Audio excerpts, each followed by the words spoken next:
Police এসেছিল বাড়িতে? হ্যাঁ, কি এসে কি বললো? দুজন এসছে।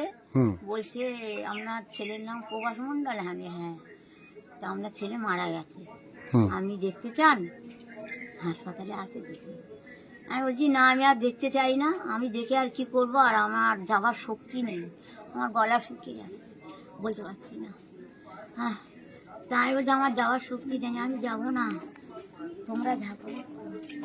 বলছে ও তো আই কার্ড লাগবে। তাই বলেছি দেখো আমি সব করে আই কার্ড জানি না,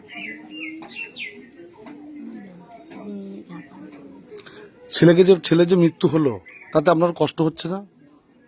আমার কষ্ট, মার তো কষ্ট হবে, আমি সে কষ্ট দরকার নেই, ও যা কর্ম করেছে তাতেই গেছে, আমার শান্তি। মানে ও যে নাবালিকার সঙ্গে যে যে হ্যাঁ, অত্যাচার করেছে, যা করেছে তাতেই ওর মৃত্যু হয়ে গেছে, ভালোই হয়েছে। আপনারা কি মৃতদেহ আনতে যাবেন? না, আমার কেউ যাওয়ার নেই, আমি যেতে পারবো না, মৃতদেহ আমি আনবো না। আমি তো বললাম আর আমরা দেখতে চাই না, একদম দেখতে চাই না। তোমরা ওখানে নিয়ে থেকে নাও, দমে দেবে, কোথায় দেবে, ফেলে দেবে, দিয়ে দাও, কেউ যাবে না। আচ্ছা, ওর আচরণে কি আপনারা কি ক্ষুব্ধ ছিলেন? ও মানে খুব অতিষ্ঠ ছিলেন?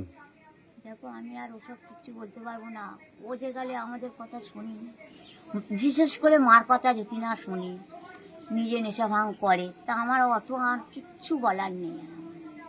আপনার কি নাম? সন্ধ্যা মন্ডল। পুলিশ কখন এসেছিল? এই তো এই সকাল 5:30 6টা নাগাদ মনে হয়।